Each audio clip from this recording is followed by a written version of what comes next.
As a quarterback, 6'7", 260 pounds, signal caller, Cole Kelley always had big plans, but what he did not know was where those plans would take him. Coming out of Terrence Catholic High School in Lafayette, Louisiana, Kelley was one of the most highly recruited quarterbacks in the country.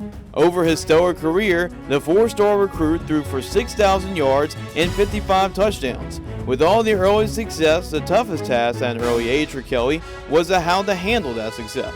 I wanted to go play in the SEC, man. I wanted to come back. I wanted to beat LSU. I wanted to play against Nick Saban. I wanted to play against Alabama. I wanted to do all that. I wanted to, after I started getting all these offers from high school, I thought I was the man. I thought I was the best in the world. I thought I was all this, and then it was a good reality check for me, though, how much different the level is. And you have to be focused and on your P's and Q's all the time. But it was really just the attractiveness of going play in the SEC West. The dream of playing with the big boys in the SEC fueled Kelley's decision to sign with the Arkansas Razorbacks. After redshirting as a freshman, Kelley showed flashes, becoming an every-down signal caller in the toughest conference in college football.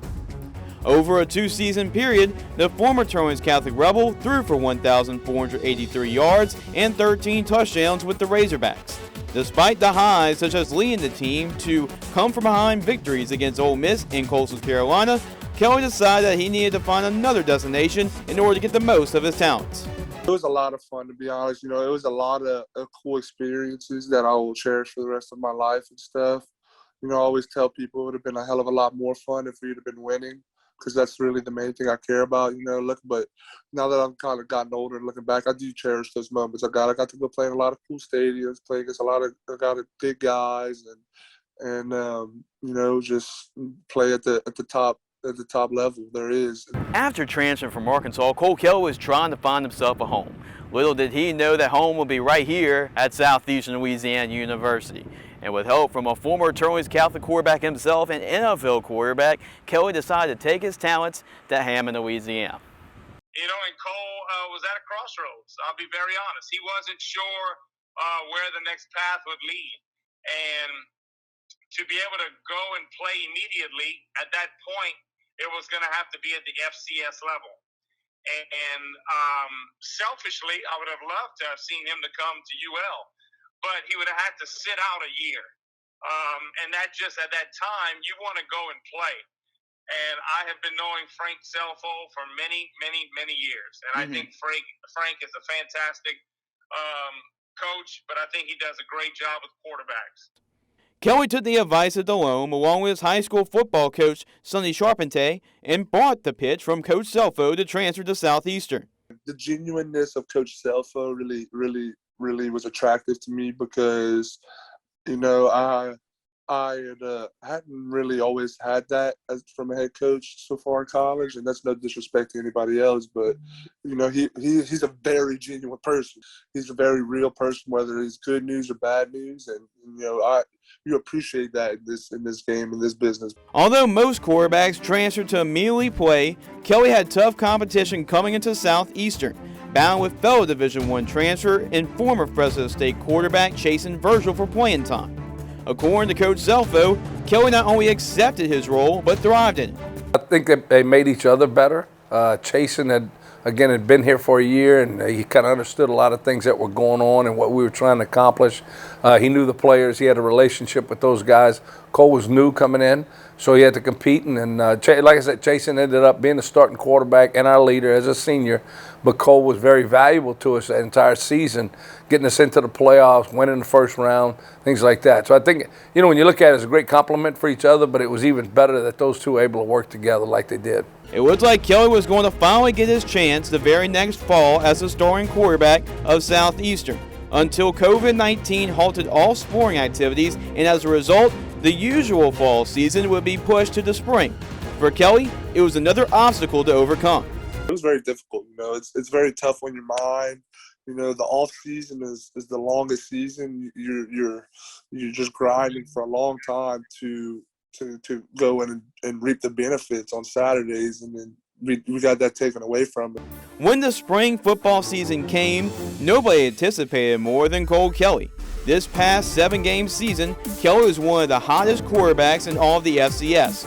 throwing for a nation-leading 2,662 yards and 27 total touchdowns.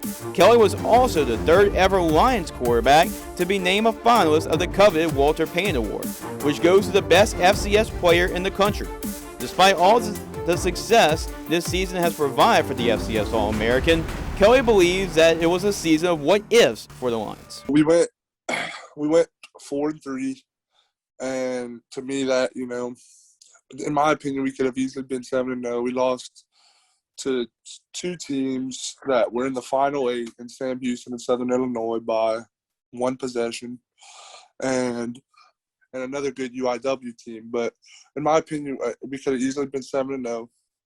But our record could have easily been worse than 4-3, and that's how it goes a lot of times. If ands and buts. I don't really like those and shoulda, couldas, but it's just a realistic expectation, to be honest with you. And we did some good things. There's a lot of good things. I think this year was a really good stepping stone. I think us going to Southern Illinois and giving them all they can handle really showed us that we can play with anybody. With an extra season granted because of COVID-19, Kelley will have another chance to lead the Lions to a great season next fall. Coach Stelfo and offensive coordinator Greg Stevens have high hopes for their quarterback to take the next steps and even have a chance at the NFL. He's going to be able to make a football team, I think, and help somebody win some games in the NFL. He's,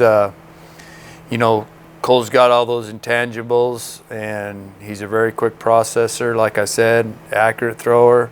He's got the size, those type of things that the NFL is looking for.